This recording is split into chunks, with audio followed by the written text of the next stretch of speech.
Hey, everybody. I am so excited. You know how excited I am. I have the most amazing, oh my God. Steve Noble is such an amazing being on this planet, and he is helping us all not feel afraid anymore about all this craziness that is going on in this crazy time. I got introduced to him in 2020 when I was sick. I had a really bad my lungs were all sticky and I was afraid. Like I was so afraid that I wasn't going to make it through the night and I was afraid to go to sleep. And a friend of mine said, "Hey, why don't you listen to this meditation? He's really high vibration, really great."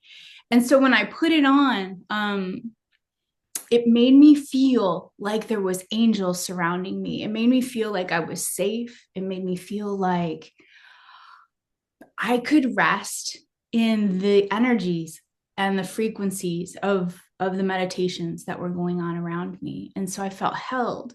And I feel like in today's world, there's so much uncertainty and people are so confused. And when there's a person in the world who comes in like a human spirit guide, for lack of a better word, right? Um, it's it's bringing the connection of the divine into this reality.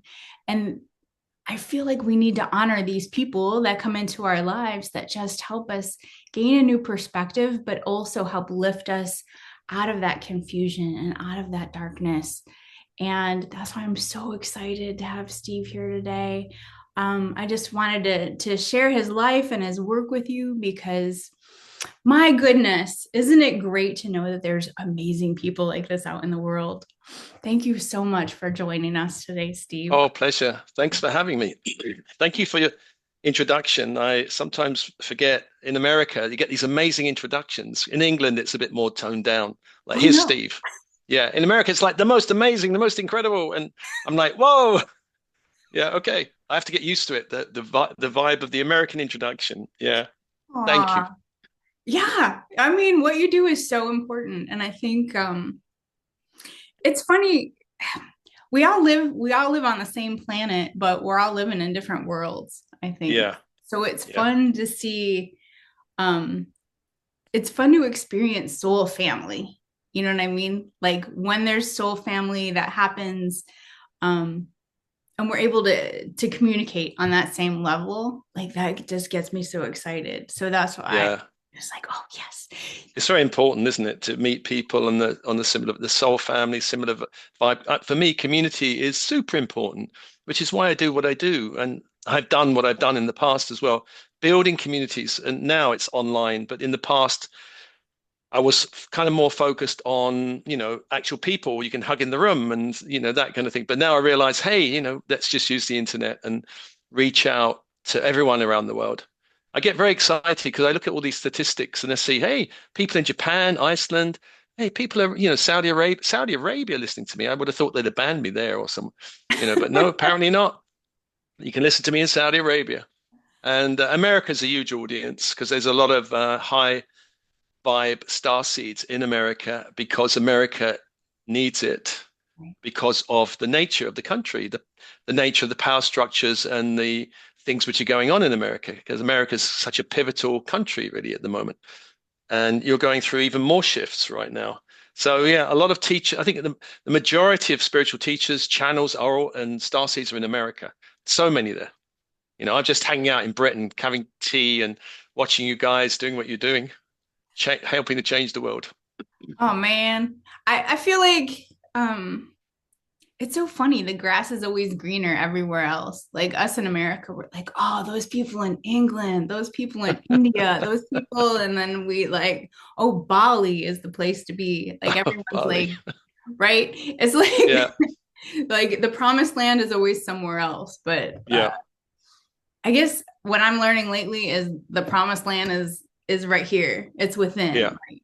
And yeah, whenever anything goes wrong, it's the reconnection, right? It's the reconnection back to the divine.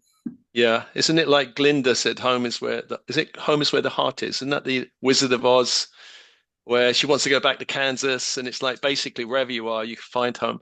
And I think that's true to a certain extent, uh, although I mean that there are many high vibrational souls in America. America is a fantastic land, but I do feel grateful to be in England because it's almost like I can hide out.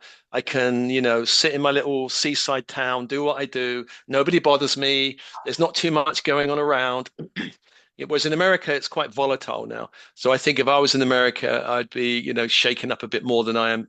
In England, we're kind of left alone, leave them alone. They're just on their little island drinking tea. So it's That's perfect for so me being here. Perfect for me. It's really the ideal place. I don't feel particularly connected to British culture. I don't think I've had lifetimes here, right. whereas I've had many in the Mediterranean, and I think some in America, a few in America. But England is just like a mystery. But I'm so glad I'm here. It's Yeah. it's you're right. It seems like it's I don't want to say sheltered, but it's protected. It's like Yeah. protected like in the Mist of Avalon. Like it's a Oh, protected yeah. little. Yeah, it's like that. Mhm. Yeah, and actually, yeah, I go to Glastonbury twice a year usually. I've been going there for about 35 years. There's something about Avalon, Glastonbury that is just so magical, and I just hang out there. The only other place I think compares to it in a very different way is Shasta in America. Right. Shasta, when I've been to Sedona, to me, Sedona has a number of mixed, powerful, and also tragic in some ways. But Shasta is just like, oh my gosh. Shasta's I'd live there Oh, you probably. did. I would no, Oh, you would. I would live there because you're above the psychic soup of America. It's almost like everything's going on underneath. But up in Shasta, it's just so clear and pure. I remember leading a retreat actually in 2016 in Shasta, a part of a leadership thing. And then I went to San Francisco, and it's like, oh my God, the energy. San Francisco is like Termite City. It's Right. just so different. Yeah. But you guys know. Where are you based, Joanna, anyway? I'm in Oregon. So I'm in Medford, Oregon, and it's I think Shasta's like a couple hours away, maybe two. Oh, go up there. If you've never been, go and hang out there. It's a trip. I've been in the town. I've driven past the town, but I haven't gone there specifically Oh, to do the work yet. go to the Um, mountain. The mountain is amazing. right. I Yeah, you got want the Archangel Michael, apparently Archangel Michael, and a lot of Native American Indians. You got underneath, you got the Telos connection, Lemurian Telos city underneath, and then you've got a lot of UFO activity there. It's quite magical, really. right. I read the I Am discourses and all of the stuff about Saint Germain, and I was like, I'm just gonna go meet him there. Yeah. Oh, yeah. Why not? Yeah.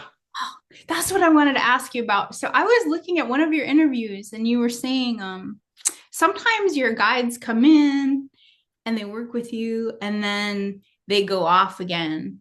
And it's like a sad thing, but like, can't you just call them back in and like hang out for a while?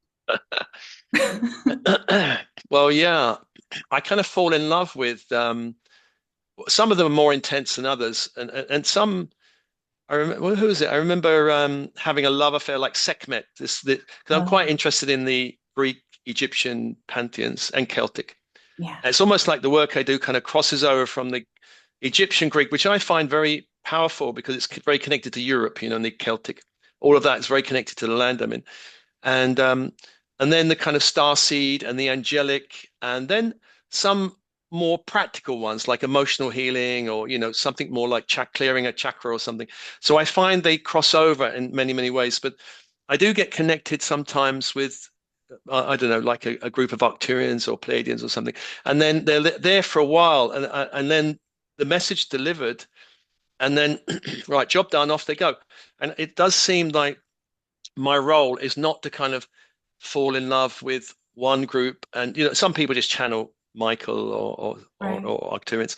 My role is to be really diverse and really, hey, it's a big universe, and if the if Uncle not Uncle Bob, but if Angel whatever over there wants to come in, then I go, okay, come in and let's But the one rule I have is whatever the energy that wants to come in, there has to be a real point to it. It can't be just like, well, everyone's going to feel nice, and it's you know. Uh, and I remember when I went to Shasta, I was leading with some other people just to make the point so you understand.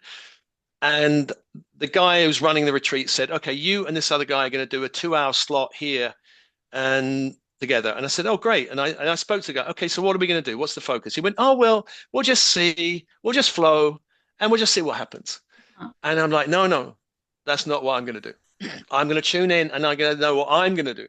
So Right. while he was flowing around channeling the moon and whatever else he wanted to channel, I was going, what I want to bring in is this, this, this, and this. Right. And I don't want to just flow around for an hour going, I've no idea where it's leading because I'm also a participant in the work. And it's not like I'm giving my body over to someone and going, okay, you deliver. I am here and I want to be co-creating this. I want to know that there's a real point to it. There's a real end outcome like clearing betrayal or connecting to this goddess Isis, which does something in your other lifetime. Right. Or once I get it and I get the kind of rough structure that runs through, I go, oh, got it. Okay, and that really works. I run it through my system. Yeah, or it might be I run it through.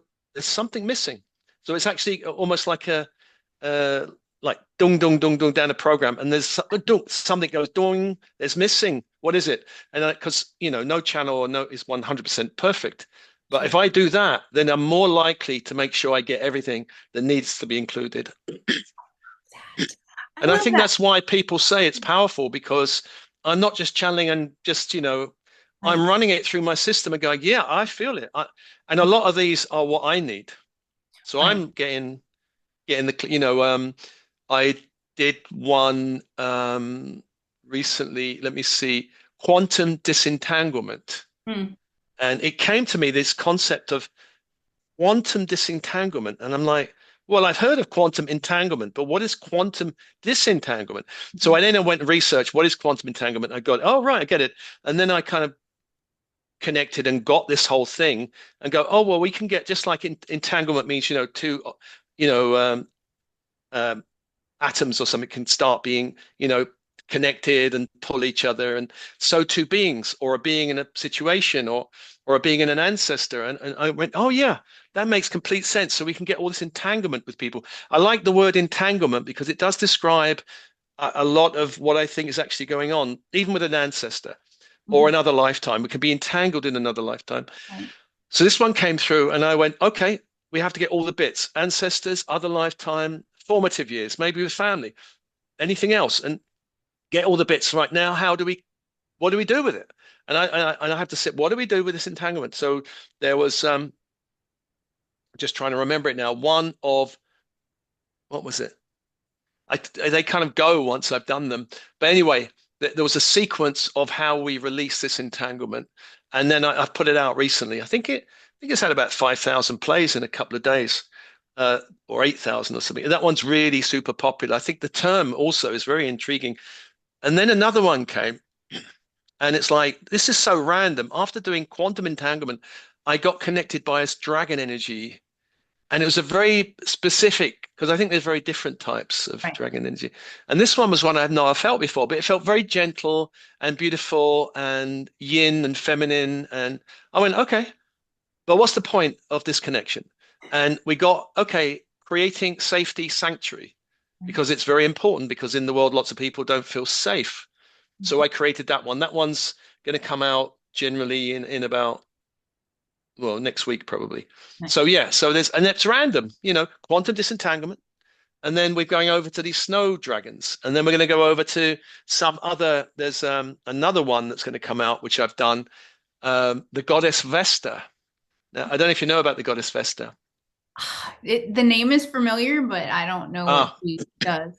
it's really interesting because I got goddess Vesta, and oh, okay, what is this god? And I just looked up and I went, what is this goddess about? And then what happened was in Roman society in ancient Rome, Mhm. when Rome was the early Rome was not a republic, it was a kingdom. There was kings of Rome. In 700 BC, this goddess temple was set up with a fire, a bit like the Zoroaster fire. Right. And so the fire of the goddess was burning at the heart of the Republic and then the Empire for nearly 1300 years. Wow. Constant fire of the goddess in the center of Rome. And the Romans believed that if the fire went out, it would be disaster for Rome. Right. And I went, this is really important because the Roman Empire has been so important in the history of Europe. And so I tuned in and I got this transmission from her. And what I found out also afterwards was Emperor Theodosius, which he declared the empire Christian, he closed all the temples, including the Temple of Vesta. It'd been burning for like 1300 years. The empire was invaded 20 years later by barbarian Visigoths, and like the Roman Empire fell Right. after 1300 years of that fire. But I thought that was so interesting. And I had a chat with a very religious member of my family, and I told this to her, and she was like, no, no, no, no, no, no. And I said, actually, Christianity, which I do love the core message of Christianity, I'm very connected to the Christ energy, but the church and the way it's been grabbed is very different. And I said to her, it's one of the factors that led to the collapse of the empire. She wouldn't have it. So anyway, there we are. The goddess wanted to be the goddess needed to be held in Europe. And now I think that light's being reignited. So there'll be a Goddess Vesta one in a few weeks coming out. I love it. So you see how random it goes from dragons to quantum to a Roman goddess. And I'm like, but I think I've been trained to have a very fluid mindset to go, okay, whatever, that's fine. And at the beginning, on the early days, I thought this is no logical sense. And I actually questioned the guy. There's no sense to this. Why am I jumping from there to there to there? And the kind of answer I got was, it will all make sense eventually. And now it does. All the dots are connecting in various playlists and various groupings. In the beginning, I was like, my mind was like, okay, I'm going with this, but I'm wondering where we're going. Yeah. You know what it sounds like that I'm getting is back in the olden days when the operators were like pulling with the phone, they would Yeah, pull out a thing and put it somewhere else. yeah. It's like you're the operator, maybe even like the Matrix, right? But you're the Oh, yeah. operator and you're like connecting people to all of the energies that need to come in, but they need a telephone operator. They need an operator. Yeah. Oh, I'm the boots on the ground. Yeah. right. And I Yeah. think there's lots of boots. You're a boots on the ground as well, Joanna, aren't you? That we're all doing our different bit, and all of us together are somehow, it kind of makes this new world, this new age of light being birthed. Even though we look out at the world and go, well, where is it? It's not quite here yet. But if I was born in the late 50s, and certainly the world has transformed massively in the last 60 odd years, massively. Technology is increasing, spirituality. When I was looking as a teenager, there was books on yoga and books on the occult. That was it. There was Right. nothing now. The internet, bookshelves, vast. Now people have the challenges for people is the choice. Which one do I choose? Not where is the choice. Now is there's so many choices. What do I choose? Yeah. Sometimes there's too many choices, Steve. Yeah. Why can't we do them all? I know. Maybe that's why we keep coming back. Like, okay, I'll Yeah. try this lifetime and I'll try this another lifetime. And what about this one? Yay. But what Yeah. have you lived a bunch of lifetimes this lifetime? Uh, I started waking up. Well, I was kind of waking up as a kid. I was kind of semi-awake as a kid, but I had no language for it. Semi-awake as a teenager, but teenage years were challenging, so I kind of closed down. I thought, you know what? I remember making a decision. I'll be normal. Uh-huh. I'm a Right. weird teenager. None of my friends get me. I'm into macrobiotics, yoga when it wasn't fashionable, Mm, martial arts when it wasn't fashionable. I was looking at Buddhism, and I just thought, okay, I'll try being normal. I got married and I had two children, and I went into a very normal city job for mhm. 10 years. Yeah. And then when I was 33, I started waking up, and I'm like, hey, when I started waking up, the thought I had was the magical universe I always suspected was there, is there. And it was Mhm. such a revelation, so exciting, because for a number of years I went, no, it's fantasy. I'm chasing some star that doesn't exist. Why don't I just raise a family, you know, be the provider, which is what I did for a while. And then suddenly there was this magical universe that opened, and oh my God, I jumped straight into it. I explored, and in London, it was a center of so much going on. So every week I could go and hear a different teacher. I can go to a different workshop. I explored shamanism, Wicca, metaphysics, light body. I explored a whole range of things, and I think that was what I needed to explore that whole range of things. So I'd say, yeah, I've lived many lifetimes in this one. I'm quite like cramming it all in and going, let's see, what's this? What's this? Let's dip a toe in and have a feel. Yeah. And some paths I've tried and go, oh no, not for me. I think I joined. I was part of two cults, Mm, and after a while, I'm going, no, let me back out slowly from these two cults, which is what I did. But there was an interesting experience of knowing, hey, this is a cult. This is what cults do. right. You know, this is the typical thing of this is we all have to follow some leader. There's thought police. You can't think of anything different what the leader says. And I'm like, hey, I needed to know that. Right. Because, Yeah. if we're creating a free world where people can feel free to explore and think freely, then I Mhm. needed to explore the opposite. Right. Have you had people from cults and from places like that come in for healing that you've worked with?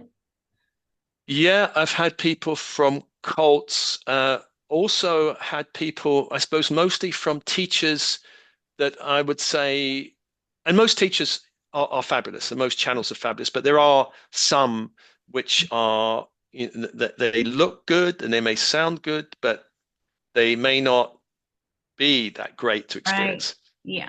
And so I've had a number of people come to me going, I got badly burnt by, there's probably several teachers that I kind of know. Oh, yeah, I know that Right. one. Okay, fine. I get the feeling of it. And what I call them false light teachers. Right. And it's not that they themselves would consider themselves that way. Some of them actually probably think they are the lightest of light, Right. you know, the greatest of the great, like, um, but actually they are they are Yeah. being influenced by energies which are not angelic or not high frequency, but other things that make them feel that they are the bee's knees, as they say in England, and they're not. Right. And if they wake up to it, great, because then they realize they need to stop what they're doing and go on another path. But most people don't realize that not all the beings in the inner worlds are light. Right. And I guess the main question with that and what um I worked with a Cherokee medicine teacher a long time ago, and he's like, the world is going to get very confusing. The only Uh, thing that you can really count on is the feeling in your heart. Like when you go into your heart, that's where you're protected, that's where you're safe, that's where you're loved, and that's where you'll know like the yeah, difference between good and bad and right and wrong and all of these things. And yeah, so I get my question is like, how do people know? Like they're getting fed this, I'm an awesome light being and I'm channeling the most awesome of light beings there ever was. And how do they know if it's true? How do they know if it's real? Like what are some of the steps that they can take to go, okay, is this really true? You know what I mean? yeah. I think there are signs of teachers that are being affected negatively. One is they might tend to be slightly more authoritarian. Mm-hmm. This is the way it is, and if people question them, they don't like it, and they might put them down. I've seen a few people do that. They may have issues around money, Mm-hmm. rather than money being a fuel of the journey, of service, or even as a fuel of their life and their work. They treat it more as something more important. They may have issues around sex. This doesn't always, I mean, I have seen female teachers go that way, but Mm-hmm. it does affect male teachers maybe a bit more. Um, and they may have issues around power, which is like the authoritarian thing. Right. They there are signs, they might dress up. There's all the trappings of dressing up in white and looking like Jesus, and I kind of often, they may still be fantastic, but I often wonder when people do that, why are you, or, giant crystals swinging from their chest, or, or calling themselves, wonderful star names, and and of course that doesn't mean that they're not brilliant, but they're all these little signs put together. You might go, hmm. And also, they teachers of the light tend to have a great sense of humor Yeah. generally. And humor is a big sign, if they can take themselves a bit lightly, if they take themselves very seriously, again, there may be some that are brilliant that take themselves very seriously because the work is serious. Right. But hey, the paradox is I'm a human and I'm a bit weird and crazy, and the work is important. But it's kind of funny, the whole paradox, isn't it? And Totally. so I've I had I had a big family. My family is very 3D, the whole 3D, 4D, 5D thing. I guess your people understand that. I talked about Uh-huh. it a lot. Yeah. And lots of people talk about this. It's vibrational, isn't it? 3D. It's the world. 3D is the world. Anyway, my blood family, children, all the extended families, a big tribe, are all very 3D. And there was Oh, a funeral recently. oh, And, when I get questioned, it depends when people ask you, if someone says, what do you do? And you can feel, I can tell you or right. maybe I can't tell you. Right. And my daughter often says to me, Dad, what are you up to? I say, I'm up to no good. And for her, we can laugh because, in her world, I am up to no good. I'm not to like, she just, I mean, I think I said to her once, she said, what are you doing next week? I said, I'm going on a retreat in Glastonbury. She started laughing hysterically. Like I said, that's not even funny. Right. I don't know why you're laughing, but she just finds everything like that I do very funny. And my son doesn't even talk about it. He just thinks it's too weird. I'll stay away from it. But I had one member of the family questioning me really he follows me because he's just curious, and he listens to reads my posts. I do these posts on social media, Hmm. dear Starseed, blah blah blah blah blah. And he just was, do you believe all this stuff you're writing? And I just said, look, basically what I'm doing is giving people threads of light, threads of optimism, threads that something positive in. And he went, oh, I understand. And he totally said, I'm totally with you now. And I had to speak in his language. Right. And then he got it. I think we have to speak in people's language to a certain extent. You have to look at your audience really and go, I can't talk about chakras in this 3D family, or I can't talk about dimensions because they'll, you know, or multidimensionality. So I just talk very, very plainly in a language, and then they go fabulous. And I think that's something I've learned to do over the years, just to learn to speak to people in something that I can reach them and bridge to them if they're interested. You know, Right. It's like being a translator of the divine and bringing it in yeah. common terms. I grew up in the Midwest, which is Is that Bible Belt?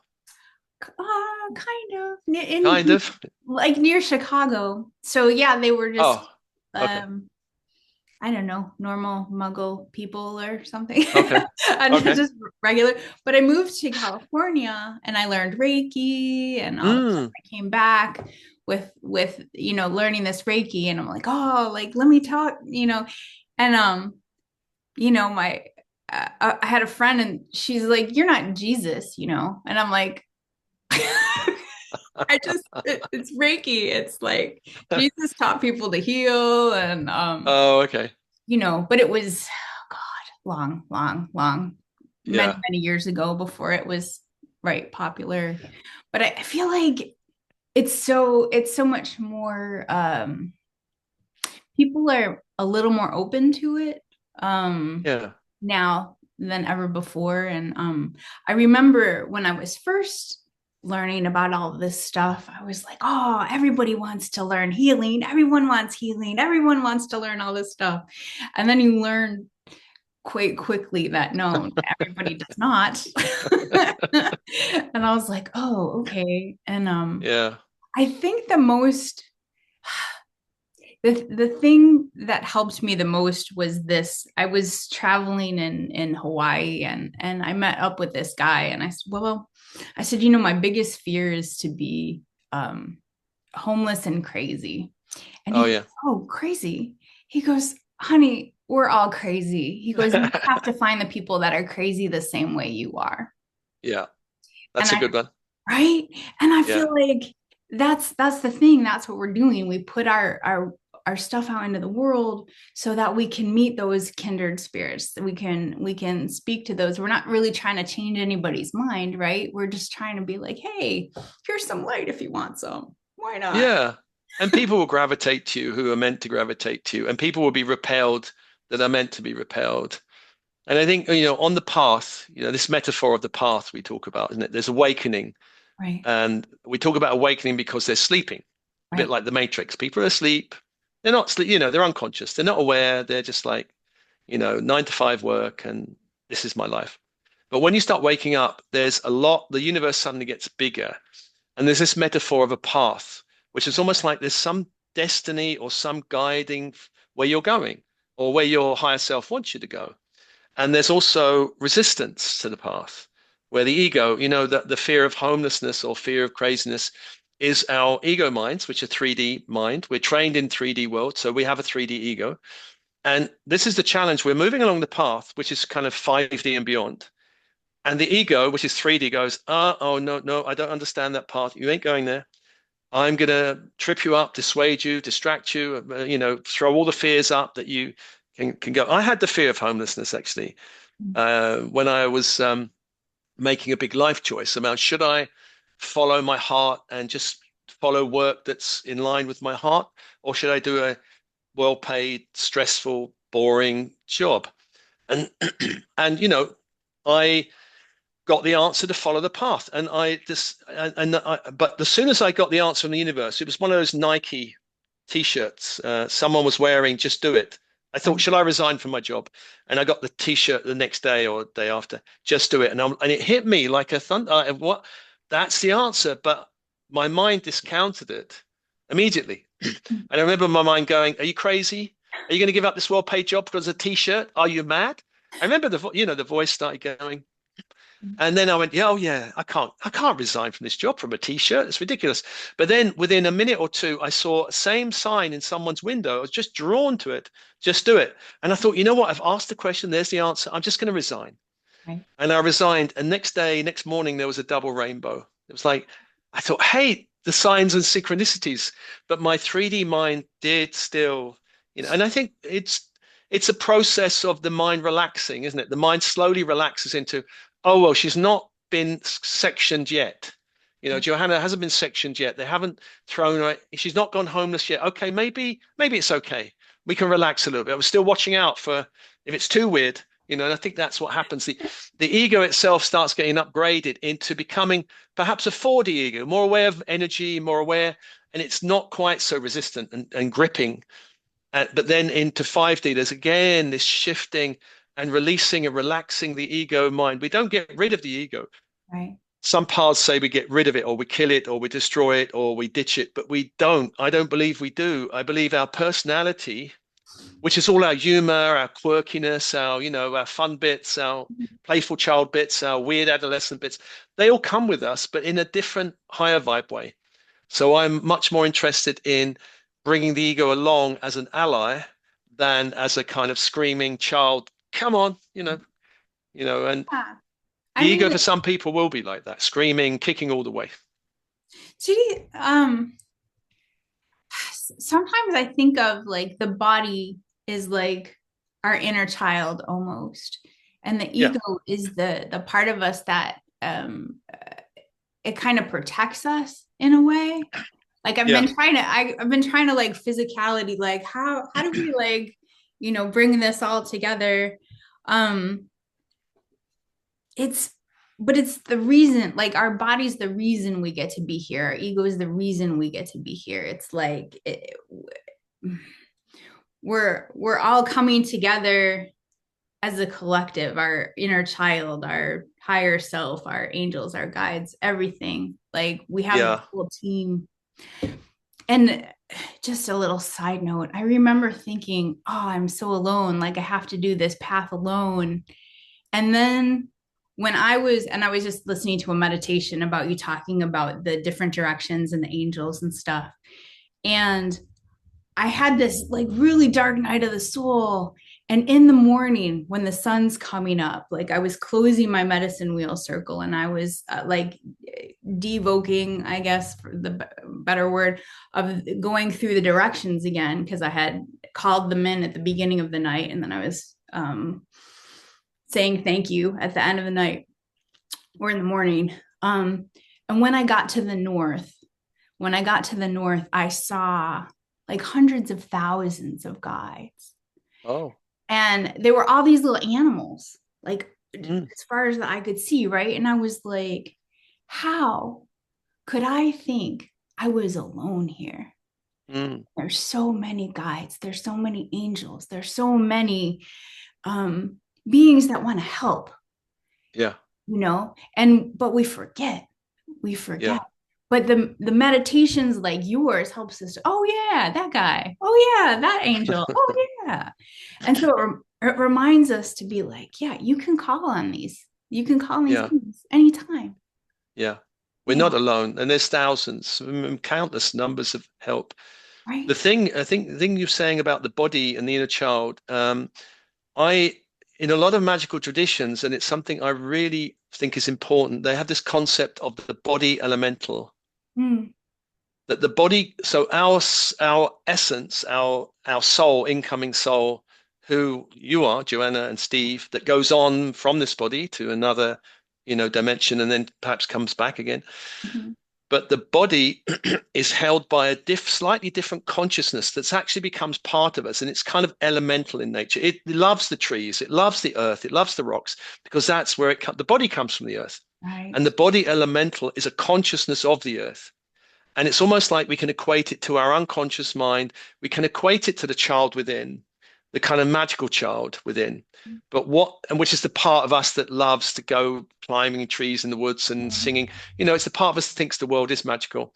But what happens when we meet the world, the 3D world, the body elemental and our growing consciousness starts to get kind of affected by it, and parts of us gets to be wounded a little bit by it and conditioned by it. And this is the ego, the conditioning of parents, of the world, and it's internalized.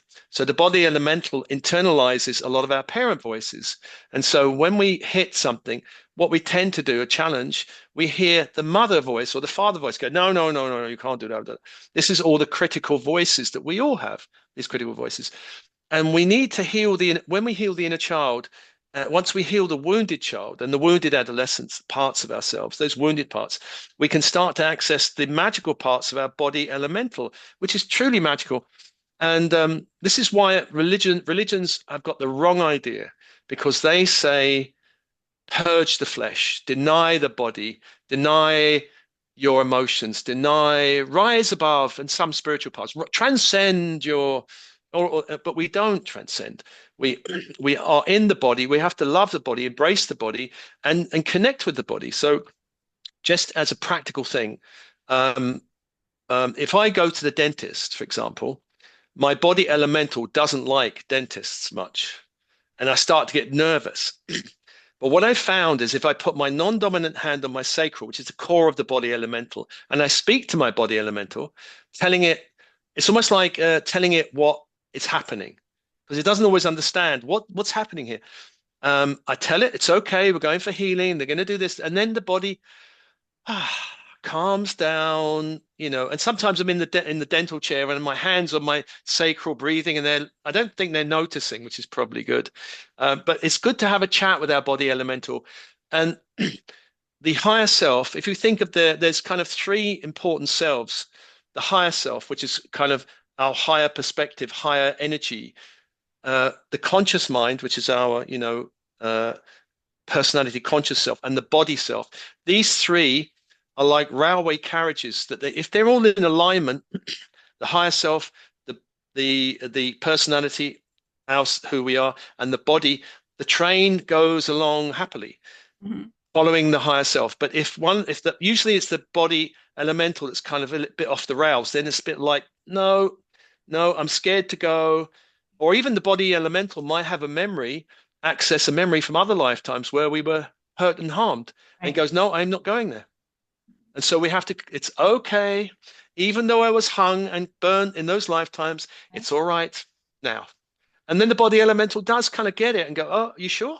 I've had lots of clients, Joanna, for example, that are afraid of something or other, and like being seen or heard or starting something. And the most common thing, it always usually comes down to, I mean, it can be in the formative years, but often it's other lifetimes where they've been hurt or harmed or, whacked in some ways. And I have to say to them in their body elemental that Donald Trump, for all his blessings and faults, is not interested in you doing Reiki or you starting being a crystal healer. He's not interested. And they kind of laugh and go, yeah, okay. Because there was a time where if you did come out with that, the religious would just go boom and cut Oh, you down. And oh, the body elemental doesn't always understand it's safe. right, So I actually say to people, have a conversation, just tune into your body, put your hand, non-dominant hand on your belly, and just show your body elemental, your life, your home, your job, your friends, the government, the land you're living in, and that there is no one being persecuted for witch trials, for example, right, because part of the body might still think, is it happening still? Because right. it's still connected to other times, this kind of multidimensional time thing. So we have to kind of, and then it calms down, and most people then move forward and go, oh, you mean I mean, obviously we think it's ridiculous, but if the body doesn't think it's ridiculous, it will sabotage us if it thinks we're going to be harmed by going forward. So it will Right. trip us up or block us. Yeah, Yeah. I get that. And okay, so my question with that is, so the body elemental comes from this planet. How does Yeah. it remember all of our lifetimes? Like what is it? Is it the infusion of our divine essence that always is? Yeah. Somehow there's an infusion, and where our conscious mind is, if you think of the body elemental, it's very connected to our unconscious mind. Mhm. Whereas we're kind of less so. We're like focusing on the bills and whatever's going on.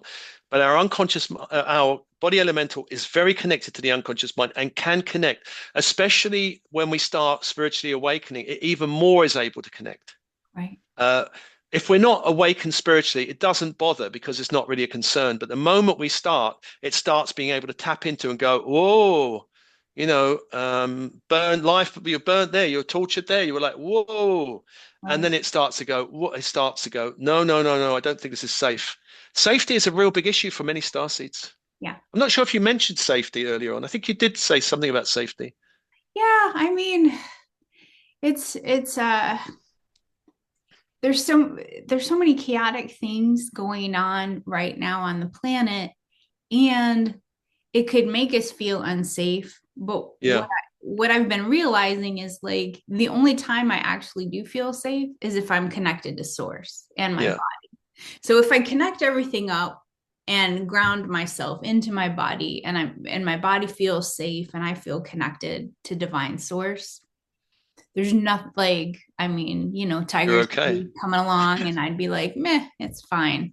Yeah, The moment I'm disconnected, there's this sense of unsafe, and yeah, like, oh yeah, it's not safe because, oh, this political thing is happening and this da da da. Um, and there's nothing but this body, my soulmate, the reason I get to be here this lifetime is this body. And so if I connect in with my soulmate body and connect back up to source, then I feel safe, yeah. if that makes sense. Yeah. Yeah, and also maybe connecting down into the earth, crystalline core of the earth. Yeah. So I do believe in all my transmissions, you probably know that I connect to the kind of core of the sun and beyond and the core of the earth. And that channel is the safe channel, solar Gaia channel. The channel I don't agree with, and a lot of people, this is a bit contentious, is I don't agree with the kind of the Gaia lunar channel. Oh, I haven't heard of this. Well, where people connect to the earth and the moon as, lots of moon rituals and moon magic and moon stuff. I do think that the moon is very powerful. I've worked with it for many years before I came to this particular work I'm doing now. And I know the power of it, but I don't think it's totally safe magically to work with the moon. Right. I work with the sun and the earth. And, there is some evidence actually that leads me to think that the moon might even be a natural object. It Right. may well be artificial. And Right. so why would I link my with all kinds of moon bases and all kinds of stuff going on? I think the original intention of bringing the moon here was positive. I Right. think it's like moved here positively for a reason to stabilize the earth in some ways. But I don't really feel that the moon at the moment is being used positively, actually. So I tend to advise people to avoid the moon. And it does. The other thing about the moon is when I've had women say, "What about my menstruation cycle?" And I said, "Well, that's fine. Mhm. It But now I think it's really good to align with the moon. I think in time, as we really enter the new age of light, I think the cycles may shift. Possibly. I have heard one channel talking about this, saying the cycle will go from lunar to solar. That would be a massive shift, really. Right. If you think if women had one cycle connected to the sun per year, I think that I'm not really sure if animals do that, like, Mm. lambs come in springtime type of thing. Right. Yeah, yeah. Um, then the world, because at the moment, the world doesn't need loads more souls on it because it's quite filled with lots of people. That a woman can get pregnant anytime. And also, one of the biggest problems I think in the world is unconscious, uh, you know, people being coming into the world unconsciously through unconscious parents, having unconscious intimacy, drugs, drink, or even like just one night stands, whatever. That is a terrible vibration to come in with. It can be overcome, but how wonderful if people become conscious in terms of how they relate and bring souls into the world. The world would change completely, Right. you Yeah. know. It's all been hidden because I think it used to happen. Yeah. Oh yeah. Yeah. Yeah. And we'll get back to there. We'll get back to there. At the moment we've got a mixture of souls on the planet, some very advanced, high vibrational, and a lot who are, you know, less so. Right. And even with everything, even after all the stuff that's happening on the planet, like I'm still hopeful. I think a lot of people are Yeah. waking up and Yeah. and more people are talking about it because it feels a little safer to like talk about this stuff because we know that there's people like us out there, you know? Yeah. Yeah. Yeah. And more star seeds, I think, are incarnating and that rate. So I think at the moment it's something like 1 in 3 are star seeds. So that's quite a shift. If you think a third of the world population could be star seeds, that's quite a massive shift from when I came in, when you might have 1% with Right. star seeds. We're the total weirdos. Now you've got all these, like 1 in 3 is massive. That at some point will shift even higher, and then eventually further down the path, maybe it might be as far away as 2070. It'll only be star seeds coming in, so it's quite a way away. What 2070 is another, what, 45 years. So, but shifting a planet into light is not a weekend workshop. It Right. is a century. It's like 100-year thing at least. Yeah. And so we're only entering the new age of light now. We're at the beginning stages of it. We're not fully in there totally yet. And we're still dealing with the old Earth. And there's a new Earth there and the old Earth there. That's why it's so chaotic, because we've got these two energies, the high vibrational and the kind of crazy 3D stuff still going on. Yeah. Yeah. And it's the focus, isn't it? So if we could focus on something for long enough, we can create it. We Yeah. are creators, right? Yeah. There's so much chaos and so much distraction that we can't focus for long enough to do the thing that we want to do, that create this new world.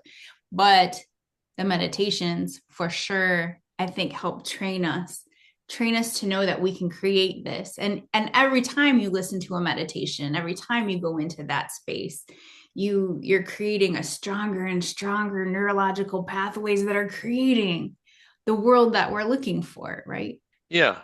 Totally. I probably reach over 200,000 at the moment. I'm different on YouTube is about 190, and there's different audiences elsewhere, Insight Timer and various places.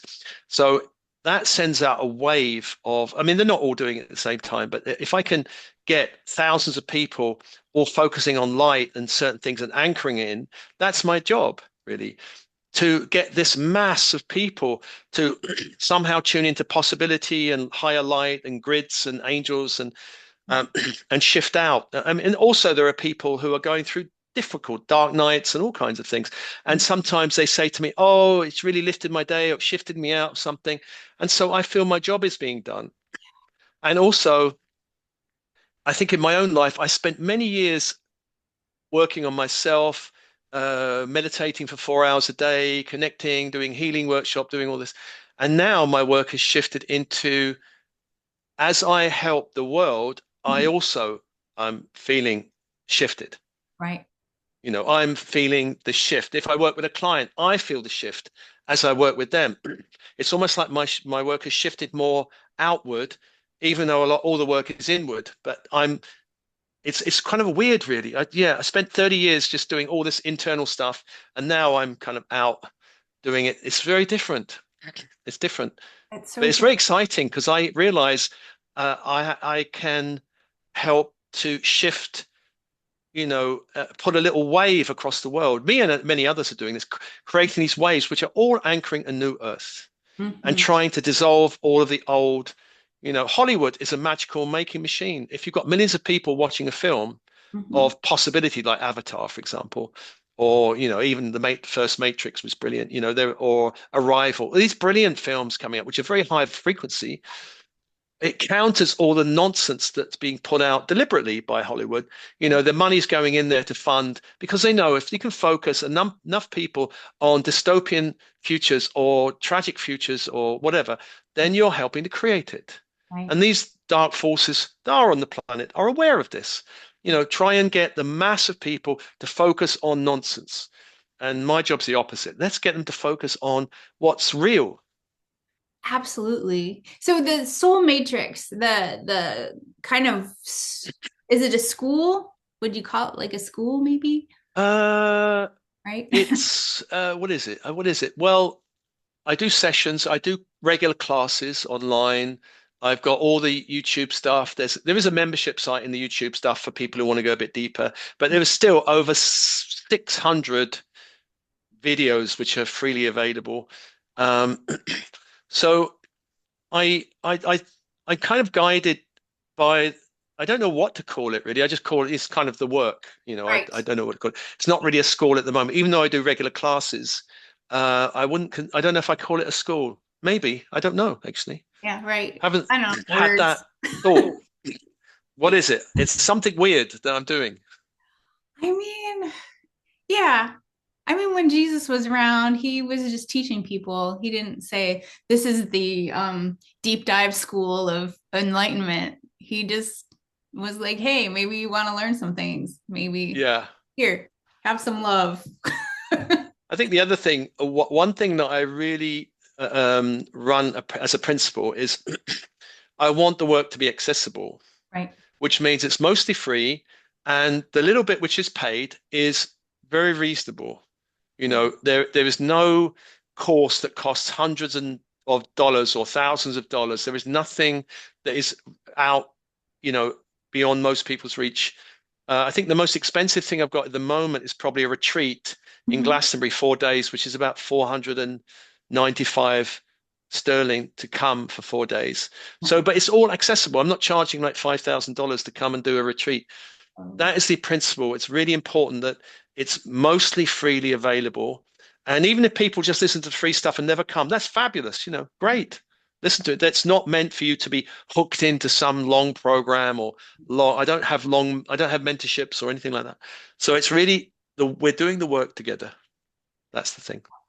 That's so great. Thank you so much for doing this for the Oh, pleasure, planet. Joanna. I mean, I don't think you had a choice, but thanks for doing it. No, I no choice. Well, I made the choice before coming, I think. Yeah. Right. But Yeah. we're just so thankful to have you here on the planet. Thank you for doing all that you do. And it's such important work. And yeah, thank you from my heart. Oh, thanks for having me on. It's so Yeah. nice talking to you. If that's an hour, it went super quick. I know, right? This is what happens when you hang out with good friends. Yeah. Oh, I love that so much. So, if people want to work with you or like see more about you, where should they go? thesoulmatrix.com. Nice. You'll find me on Instagram under Steve Nobel 101. You'll find me on Insight Timer, I think Steve Nobel. You find me on Facebook. You find me LinkedIn. I've even got even old corporate LinkedIn. I've got 12, 13,000 followers, which is amazing. I've got a newsletter with about 22,000 people on it. So if you go on my website, you can sign up. I've got a Telegram channel as well. Cool. But then you can find all of that on my website. Yeah. Awesome. And I'll put all the links on below our video when I put it up on Okay, YouTube. So it'll be all great. lovely.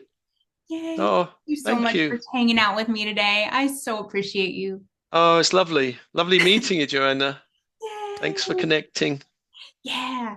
And yeah, go listen to his videos because they're so great and amazing. Go, go. Yay.